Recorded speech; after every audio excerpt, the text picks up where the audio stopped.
Hi, I'm Ruthie Pepler. My family and I run Dogwood Hills Guest Farm in the Ozarks of Arkansas.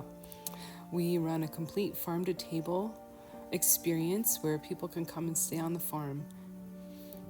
It came mostly from Grace's 4-H projects, as she started out with dairy cows and showing, and then she worked her way all the way up to opening up the Dew Line Dairy on the farm here.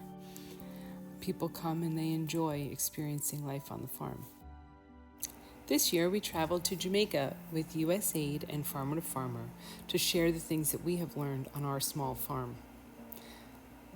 While we were there, we experienced the flavors, the flora, and the fauna that make up this beautiful island. Our primary function with Farmer to Farmer was to support agri and ecotourism in the Maroon villages. We began in Moortown, part of Portland, and we're very excited to see the 4-H pledge in the schools as well as so much history. Between days, we had moments to recharge, refuel, and enjoy some of the beauty of the surrounding area. Breakfast every morning was very hearty Jamaican breakfast. Then we would head back to the village. Our wonderful guide Frank took us our second day in Moortown to Nanny Falls. Along the way, we hiked along the nature trail, and he was able to show us the most wonderful things.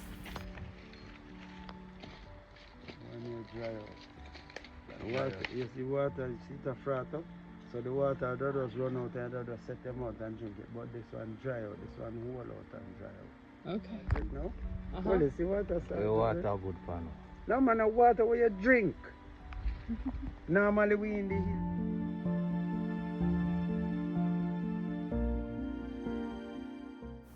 The hike to Nanny Falls was rewarded by wonderful views, crystal clear water that was cool and refreshing after this long hike, but definitely well worth it.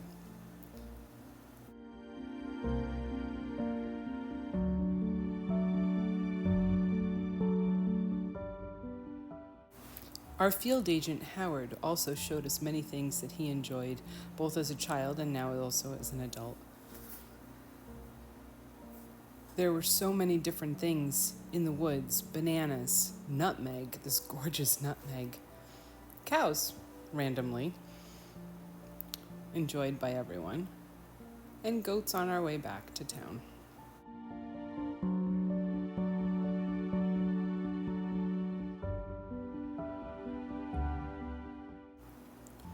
We spent the second day heading back into Moortown and worked for many hours on social media and marketing ideas. Grace set a website up also for the village. Watching Grace put the 4-H pledge into action makes a mom's heart happy.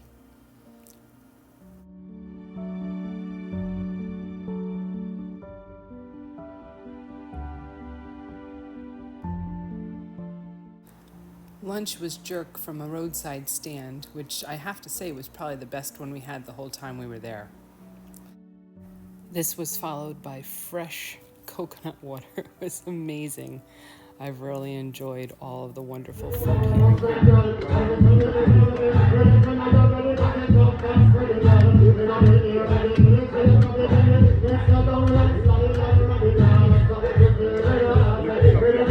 You want to take that one? We didn't get to spend a lot of time in the ocean, but we did spend a lot of time alongside the ocean.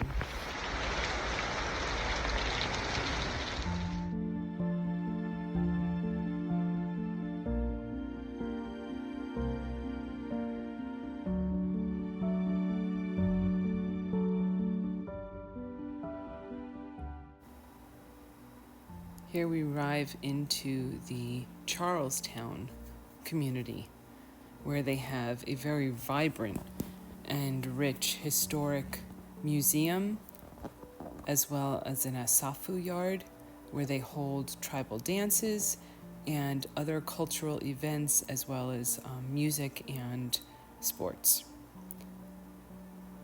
The captain was able to take us with her daughter through the museum.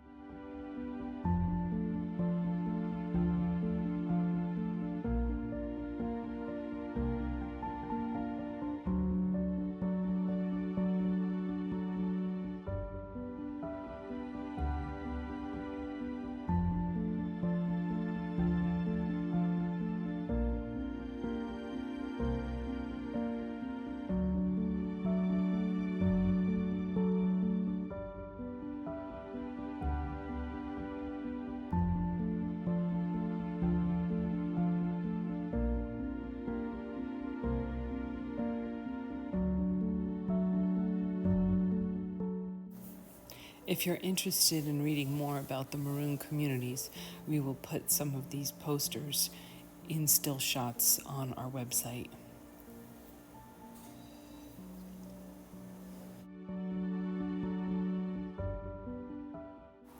The ride to the next village was always interesting. There was something to see, whether it was the houses or the way things were put together in the jungle, or just how people got around and did things each day. This was a tree that had come down, and this man is free climbing with a chainsaw to cut down the debris that had been blocking the road.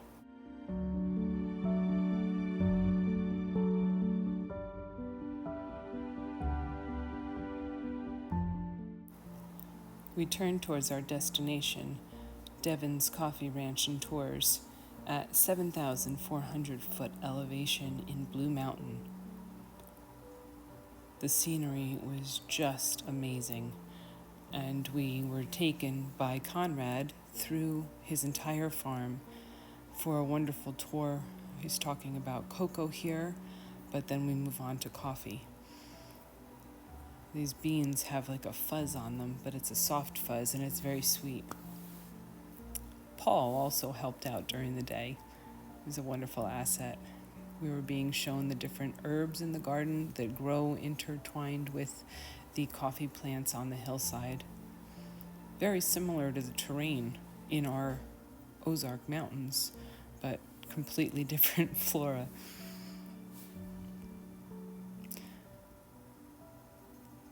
Conrad is very knowledgeable about the different uses of all the plants as well. And here we come through this tour, and he's going to show us the different stages. These berry, they're not 100% because they get a lot of sun in the winter. We need some more rain to improve the berries. So this is not 100%.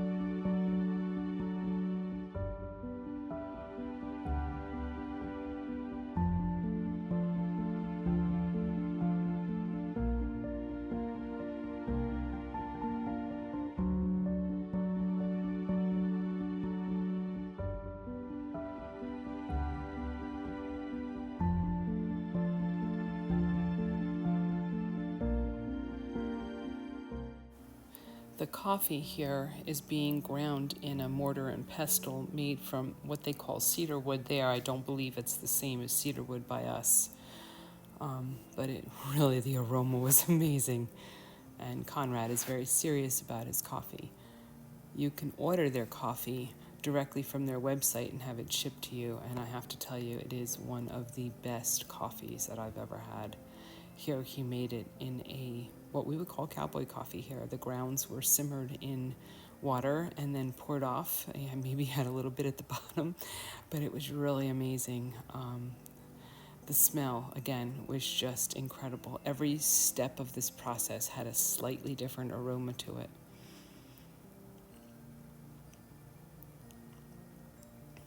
And of course, Grace is enjoying this. She's been waiting all day for this cup of coffee.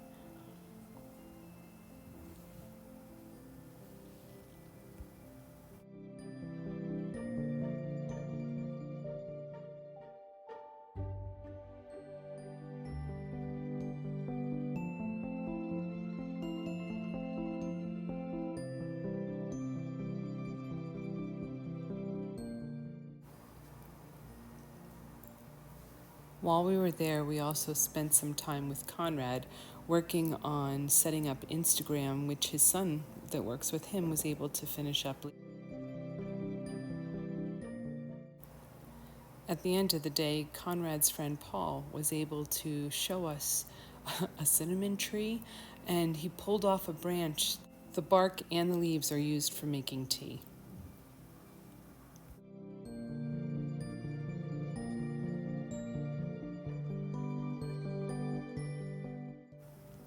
Paul then took us a little way down the road, past the rest of the coffee farm, to his place.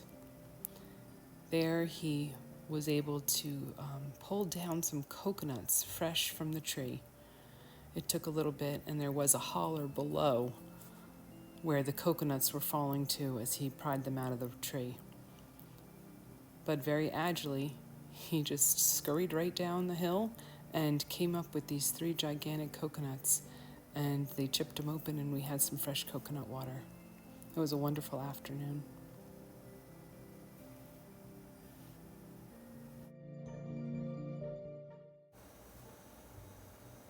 The following day, we headed down to Charlestown to say goodbye and then headed on to our next destination.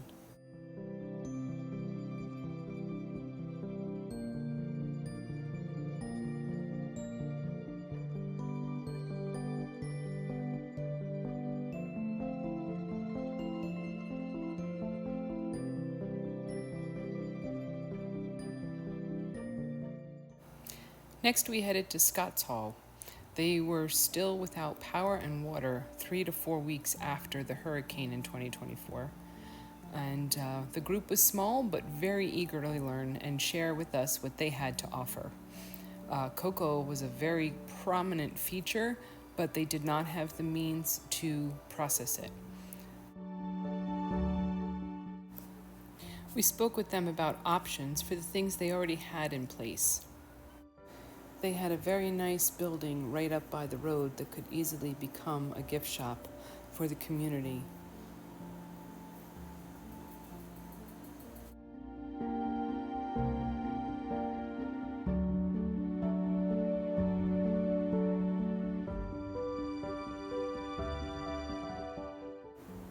Our last community to visit was Woodside, and they had quite a setup there. They had previously been doing cocoa processing, but the person who was in charge of the fermentation had passed away. From the coffee beans and the heat, and it's like they're cooked. They turn from white to brown. By the time when we done the fermentation process, there's no liquid in it, no mucus on it, just slime. But that's just because they are packed together and they shrink. Right. You know, they shrink down. Each fermentation process shrink the beans down, but they still remain that consistent texture and size. You know.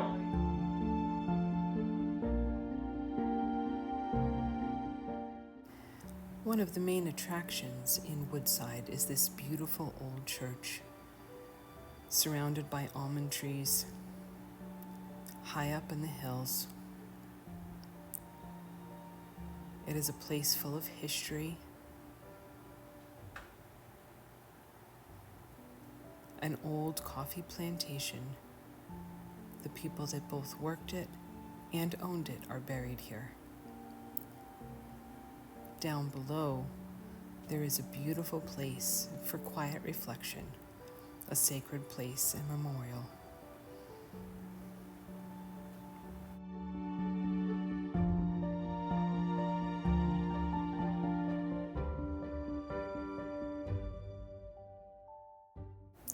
On our final project day, we headed back down the hill towards Kingston.